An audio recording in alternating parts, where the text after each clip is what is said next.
वाशिम जिल्ह्यातील रिसोड तालुक्यातील शेतकरी व सर्वसामान्य नागरिकांच्या विविध प्रलंबित प्रश्नाकडे प्रशासनाचे दुर्लक्ष होत असल्याच्या निषेधार्थ क्रांतिकारी शेतकरी संघटनेच्या वतीने तहसील कार्यालय रिसोड येथे घंटानाद आंदोलन करत तहसीलदार प्रतीक्षा तेजनकर यांना निवेदन देण्यात आले।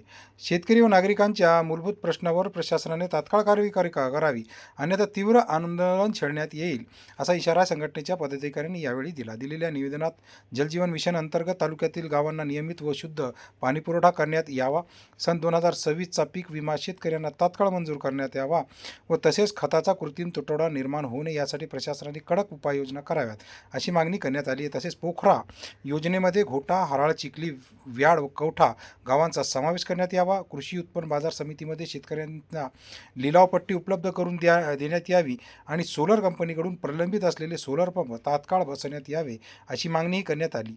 घरकुल लाभार्थ्यांना शासनाने जाहीर केलेल्या मोफत 5 ब्रास रीती देण्यात यावी। शेती उपयोगी कामासाठी डिझेल उपलब्ध करून देण्यात यावे। तसेच खरीप हंगामाच्या पार्श्वभूमीवर DAP खताचा पुरेसा साठा उपलब्ध करून देऊन बफर स्टॉक रिलीज करण्यात यावा अशी मागणी निवेदनातून करण्यात आली।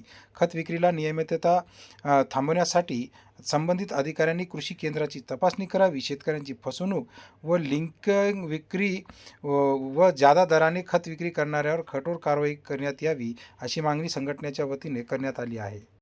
शेतकरी व सर्वसामान्य जनतेच्या प्रश्नाकडे प्रशासन सातत्याने दुर्लक्ष करत आहे, त्यामुळे आम्हाला लोकशाही मार्गाने आंदोलन करण्याचा मार्ग स्वीकारावा लागत आहे।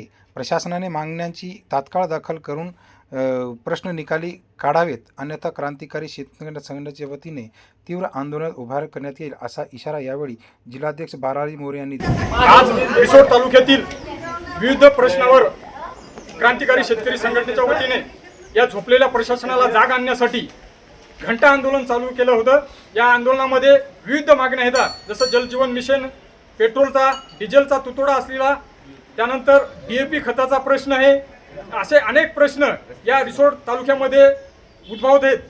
विशेष म्हणजे BDO पंचायत समितीमध्ये लाभार्थी तिथे गेले असतात, घरकुलाचा विषय असेल, फळबागेचा विषय असेल, हे काढण्यास मस्टर काढण्यास दिरंगाई करत आहेत। असे अनेक मुद्दे घेऊन आज माननीय तहसीलदार साहेबांना आम्ही घंटानाद आंदोलन करून निवेदन दिलेलं आहे। मुख्यमंत्र्यांनी सांगितले की ट्रॅक्टरचे RC बघा आणि डिझेल द्या, हे कितपत योग्य आहे, तुम्हाला काय वाटते? हे तर सन्माननीय मुख्यमंत्री साहेबांनी जरासा विचार करायला पाहिजेत। छत्रपती शिवाजी महाराजांचं नाव घेऊन सत्तेत आलेले शिवाजी महाराजांनी सांगितलं होतं शेतकऱ्यांच्या देठाला सुद्धा हात लावू नका, पण त्यांच्या राज्यामध्ये शेतकऱ्यांचे हाल हे गेले 15 दिवस आपण डिझेलच्या माध्यमातून बघतो। या वेळेस आता शेतीचे कामं चालू झाले, सीझन चालू झालं, पेरणीचा टाईम जवळ आलेला आहे। अशामध्ये शेतकऱ्यांच्या मनगट्टीवर बसवण्याचं काम हे सरकार करत आहे, कारण डिझेलचा तुटवडा हा कृत्रिम तुटवडा करून शेतकऱ्यांच्या जमिनी हडप करण्याचं काम हे सरकार करत आहे।